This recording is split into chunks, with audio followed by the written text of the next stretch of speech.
Hello my dear friends and my dear brother and sister, मैं Amardeep sir आप सबों के बीच फिर से बन चुका हूँ। आज मेरा है 12th क्लास का सब्जेक्ट इकोनॉमिक्स यानी कि अर्थव्यवस्था लेके मैं आ चुका हूँ। मैंने अपने वादा के मुताबिक आप सबों के बीच मैं हमेशा रूबरू हो रहा हूँ। आज मेरा इकोनॉमिक्स चैप्टर का पहला चैप्टर यानी पहला पार्ट का मैं ऑब्जेक्टिव क्वेश्चन लेके आ चुका हूँ और यह ऑब्जेक्टिव क्वेश्चन हमारे अर्थव्यवस्था के टीचर के द्वारा कराया जाएगा। कृपया आप मेरे चैनल को लाइक शेयर और सब्सक्राइब करें। चलिए हमारे सर के द्वारा पढ़िए इकोनॉमिक्स चैप्टर का यह रूबरू क्लास है और आप अपने दोस्तों को जुड़वाइए जल्द से जल्द और चैनल को थोड़ा शेयर कीजिए। आइए सर पढ़ाइए तो थोड़ा बढ़ जाए तो आवाज बढ़ने के लिए। चलिए बच्चों, आप लोगों से हम नए टीचर मिल रहे हैं। आइए आज पढ़ेंगे अर्थशास्त्र। ये जो अभी आपको सर बताए हैं कि अर्थशास्त्र के बारे में जो नए टीचर हमारे ही बारे में बताए हैं, मैं आगे आता हूं अर्थशास्त्र के क्वेश्चन नंबर 1 पे। अर्थशास्त्र के पिता या जनक कौन है? जिनका नाम है एडम स्मिथ। दूसरा क्वेश्चन है अर्थशास्त्र की अध्ययन सामग्री का महत्वपूर्ण घटक क्या है? इसका आंसर होगा आर्थिक क्रिया। जिस क्रिया का संबंध तीसरा क्वेश्चन आइए जिस क्रिया का संबंध मानवीय आवश्यकता की संतुष्टि से है क्या कहलाता है? इसका आंसर होगा आर्थिक क्रिया। क्वेश्चन नंबर 4, क्या सभी क्रियाएं आय अर्जित करती है? नहीं। आइए क्वेश्चन नंबर 5, वह कौन क्रिया है जो आवश्यकता को पूर्ति करती है लेकिन आय का सृजन नहीं करती है? उसका आंसर होगा उपभोग। आइए अगला क्वेश्चन है जिस 6ठा नंबर, क्रिया के कितने प्रकार हैं? 2 प्रकार के होते हैं। एक होता है आर्थिक क्रिया, दूसरा होता है गैर आर्थिक क्रिया। आइए क्वेश्चन नंबर 7, आर्थिक क्रिया के प्रकार, यानी कहने का मतलब है कि आर्थिक जो क्रिया है कितने प्रकार के होते हैं, यानी यह 4 प्रकार के होते हैं। पहला होता है उत्पादन, दूसरा होता है उपभोग, तीसरा होता है विनिमय, तीसरा होता है निवेश। आइए क्वेश्चन नंबर 8, वस्तु के कीमत का निर्धारण और साधन के कीमत का निर्धारण किसके द्वारा होता है? तो ये इसका आंसर होगा विनिमय के द्वारा होता है। आइए क्वेश्चन नंबर 9, वस्तु एवं सेवा के उपयोगिता को बढ़ाना एवं उसके मूल्य में वृद्धि करना क्या कहलाता है? इसका आंसर होगा उत्पादन। आइए क्वेश्चन नंबर 10, यानी उत्पादन के कितने साधन होते हैं? यानी जो इस चैप्टर में बताया गया है कि जो उत्पादन है यानी उत्पादन करता है उसके कितने साधन होते हैं, वो होते हैं 5। पहला होता है भूमि, जो दूसरा होता है श्रम, तीसरा होता है पूंजी, चौथा होता है संगठन और 5वां होता है उद्यमिता। आइए क्वेश्चन नंबर 11, किसका संबंध भविष्य में वस्तुओं एवं सेवाओं के उत्पादन से है? यानी दुनिया के अंदर जितने भी ये भविष्य में वस्तुएं जो हमारी सेवा के लायक है वो किनके माध्यम से आता है? तो उसका मतलब है निवेश, यानी हम जितना निवेश करेंगे उतना ही हमारी वस्तुओं की क्या है, सेवाओं में उत्पादन ज्यादा होगा।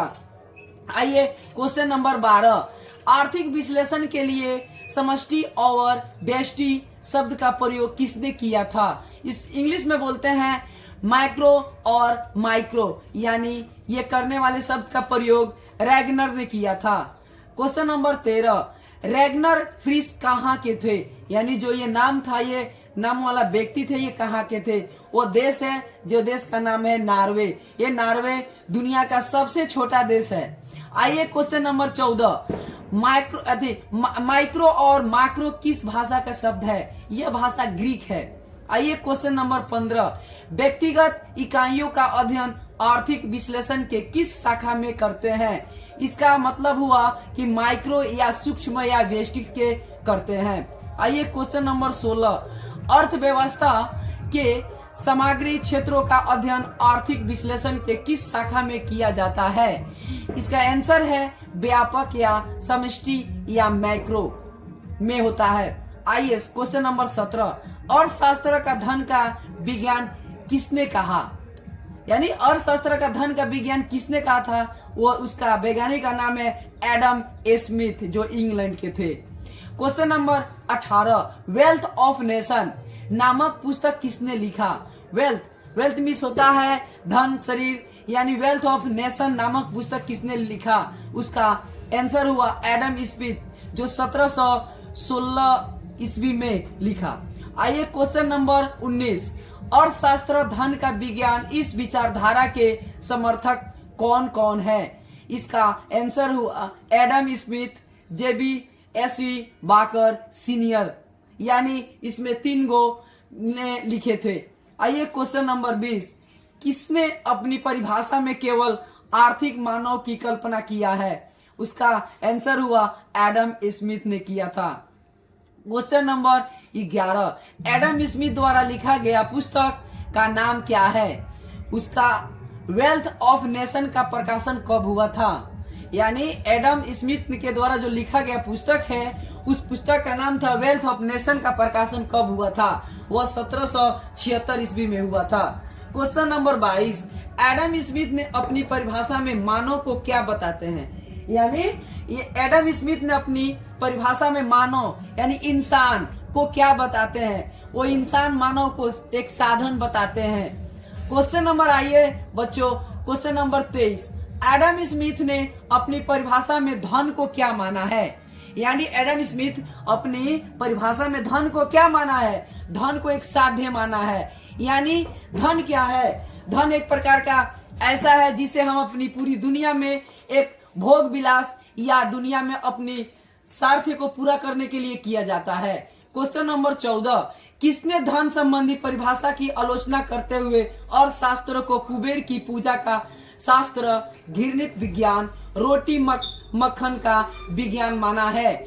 वह क्रमशः रस्किन, क्लाइल, विलियम मॉरिस है। क्वेश्चन नंबर आइए बच्चों 25 पढ़ते हैं, अर्थशास्त्र मानव कल्याण का विज्ञान है किसने कहा था?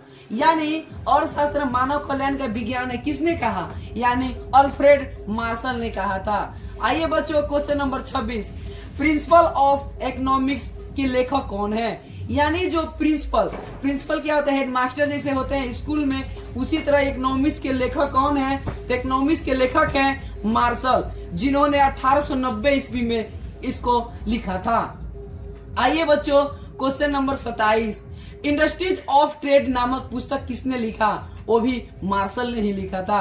आइए आगे पढ़ते हैं क्वेश्चन नंबर 28, किसने कहा कि अर्थशास्त्र जीवन का साधारण व्यवसाय से संबंधित मनुष्य के कार्यकलापों का अध्ययन है? वो भी मार्शल ने ही कहा था। आइए क्वेश्चन नंबर 29, कल्याणवादी विचारधारा के समर्थक कौन है? वो उसका आंसर है पिगू, कैनन, बेवरिज, यानी ये 3 आदमियों ने मिलकर इसका समर्थन किया था। आइए क्वेश्चन नंबर 30, किसके अनुसार अर्थशास्त्र के अध्ययन का मुख्य विषय मनुष्य है? वो भी मार्शल के ही माध्यम से था, अध्ययन से भी था। क्वेश्चन नंबर 31, किसने अर्थशास्त्र को विज्ञान का साथ साथ कला भी माना जाता है? वो भी मार्शल ने ही कहा था। क्वेश्चन नंबर 32, किसने अर्थशास्त्र में केवल वास्तविक, सामान्य और सामाजिक मनुष्य का अध्ययन किया है? वो भी मार्शल ने ही किया था। आइए क्वेश्चन नंबर बच्चों 33, किसने अर्थशास्त्र को चयन का तर्क शास्त्र कहा?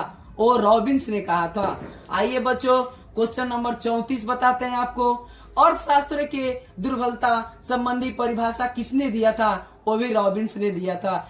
यानी इस जितनी भी इकोनॉमिक्स के विषय में पढ़ा जाए बच्चों, ये क्या है कि रॉबिन्स, मार्शल, ये सभी इकोनॉमिक्स के समझिए कि जनक है, पिता है। आइए क्वेश्चन नंबर 35, रॉबिन्स ने अपनी पुस्तक का प्रकाशन कब किया? जो रॉबिन्स था वो अपने पुस्तक का प्रकाशन कब किया था? 1932 ईस्वी में किए थे। आइए question number 36, an easy on the nature and the signification of economics science के लेखक कौन है? वो भी रॉबिन्स ही थे। यानी जितने भी इकोनॉमिक्स के बारे में बताया जा रहा है, इसमें ज्यादातर आप देखने को मिला होगा बच्चों कि रॉबिन्स और मार्शल ने ही पूरे इकोनॉमिक्स की एक कथा को ही पूरा किया है दुनिया के अंदर। आइए क्वेश्चन नंबर 37, किसने सीमित साधन एवं असीमित साध्यों से संबंधित चुनाव की समस्या को अर्थशास्त्र में शामिल किया है? वो भी रॉबिन्स ने ही किया है। आइए क्वेश्चन नंबर 38, अर्थशास्त्र के विकास केंद्रित परिभाषा किसने दिया? एक अभी नया देखने को मिला जिसका नाम है सिमुलेशन।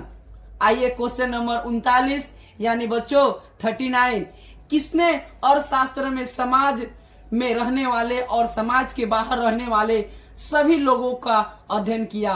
वो भी किया रॉबिन्स ने ही किया। आइए क्वेश्चन नंबर 40, मार्शल की परिभाषा कैसी है? वर्गीकारणी है। क्वेश्चन नंबर 41, किसके परिभाषा पर नीति शास्त्र का प्रभाव दिखता है? वो भी मार्शल के ही नीति शास्त्र पे दिखता है। आइए क्वेश्चन नंबर 42, अर्थशास्त्र उद्देश्यों के बीच तटस्थ रहता है? वो भी है रॉबिन्स। क्वेश्चन नंबर 43, किसने अर्थशास्त्र को वास्तविक विज्ञान माना जाता है? जेबी से सीनियर रॉबिन्स, यानी ये भी तीनों आदमी ने ही किए थे। आइए क्वेश्चन नंबर 44, वास्तविक विज्ञान का संबंध किससे है? वास्तविक विज्ञान का संबंध किससे है बच्चों? तो वो है कारण एवं परिणाम से। आइए क्वेश्चन नंबर 45, जो समस्या जैसी है उसका अध्ययन उसी के रूप में अध्ययन कौन विज्ञान करता है? वो है वास्तविक विज्ञान बच्चों। आइए क्वेश्चन नंबर 46, अर्थशास्त्र आदर्शवादी विज्ञान है, किसने कहा था?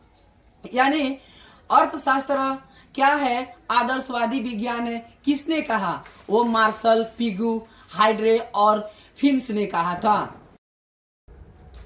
आइए बच्चों क्वेश्चन नंबर 47, आदर्शवादी विज्ञान का संबंध किससे है? क्या आंसर इसका होगा क्या होना चाहिए से है।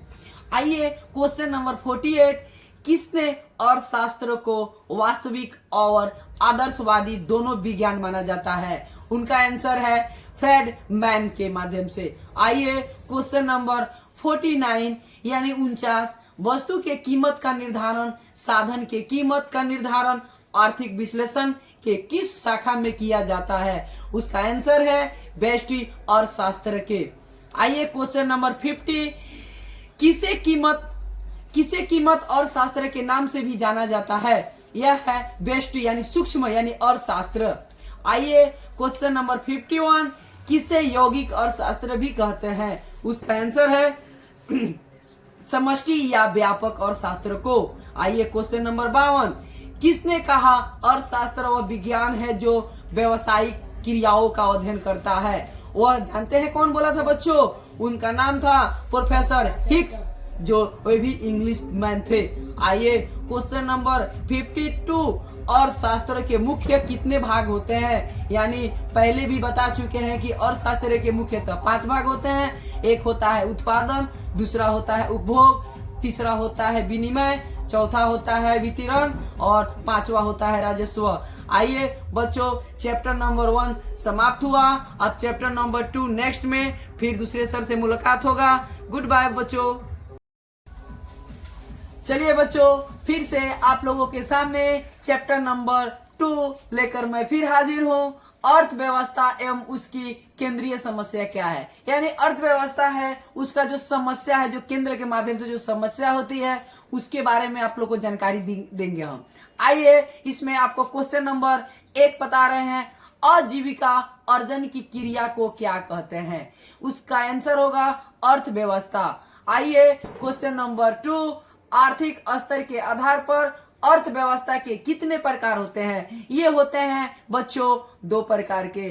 पहला होता है विकसित, दूसरा होता है अल्प विकसित। आइए क्वेश्चन नंबर 3 बच्चों, विश्व में कितने आर्थिक प्रणालियां है? यानी विश्व में जो आर्थिक प्रणालियां यानी बच्चों आर्थिक जो स्थिति होती है, आर्थिक स्थिति, उसको कितने तरीकों से हम सजा सकते हैं? पहला होता है पूंजीवाद, दूसरा होता है समाजवादी, तीसरा होता है मिश्रित। आइए बच्चों क्वेश्चन नंबर 4 यानी क्वेश्चन नंबर 4, किसे बाजार अर्थव्यवस्था कहते हैं?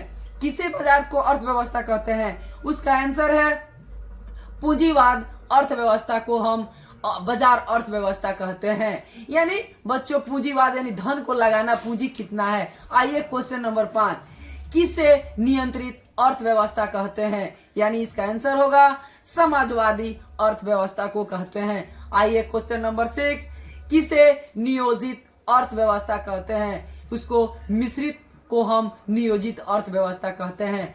आइए बच्चों क्वेश्चन नंबर 7, किसे पूंजीवाद और समाजवाद के बीच का समझौता या रास्ता माना गया है? उसका आंसर होगा मिश्रित अर्थव्यवस्था को। आइए क्वेश्चन नंबर 8, निजी संपत्ति, आर्थिक स्वतंत्रता और कीमत संयंत्र किस अर्थव्यवस्था का विशेषता है? आइए इसका आंसर होगा पूंजीवाद। अब बच्चों पूंजीवाद समझिए, हर एक आपके जीवन में पूंजीवाद ही सबसे बड़ी व्यवस्था है। आइए बच्चों क्वेश्चन नंबर 9, किस अर्थव्यवस्था में निजी संपत्ति का कोई मूल्य नहीं होता है? यानी वो समाजवादी है। यानी बच्चों समाज के अंदर जो रहते हैं, समाज में कोई संपत्ति, कोई धन की कोई कीमत नहीं होती है। आइए बच्चों क्वेश्चन नंबर 10, किस अर्थव्यवस्था में आर्थिक स्वतंत्रता अनुपस्थिति रहती है?